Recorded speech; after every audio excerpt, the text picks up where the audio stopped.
You can find the behavior reports under Behavior in the left-hand navigation. It's important to understand how Google Analytics calculates behavior data. If you recall, Analytics uses a small piece of JavaScript code on your website to collect data.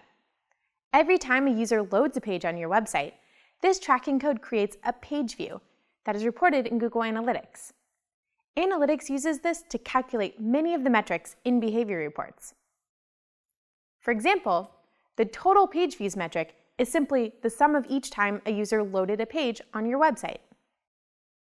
Let's begin by looking at the All Pages report, located under Site Content, and scroll down to the data table.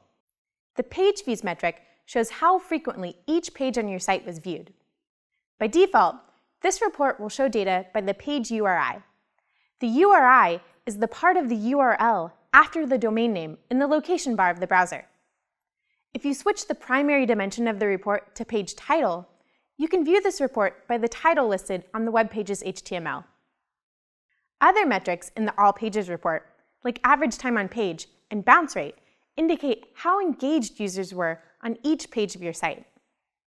You can sort the report by these metrics to quickly find low-performing pages that need improvement or high-performing content to guide future content decisions. The Content Drill-Down report under Site Content groups pages according to your website's directory structure. You can click on a directory to see the pages of your site within that directory.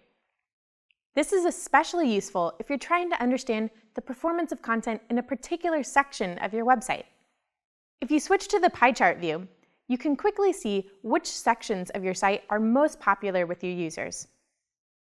The Landing Pages report under Site Content lists the pages of your website where users first arrived. These are the first pages viewed in a session. You can use this report to monitor the number of bounces and the bounce rate for each landing page. A high bounce rate usually indicates that the landing page content is not relevant or engaging to those users. The Exit Pages report under Site Content shows the pages where users left your site.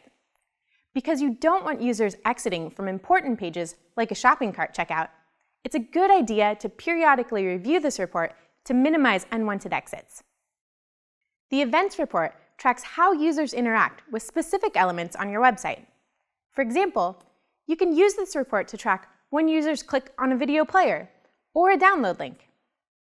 Event tracking requires additional implementation beyond the Analytics tracking code snippet, which we'll discuss in more detail in an advanced Google Analytics course.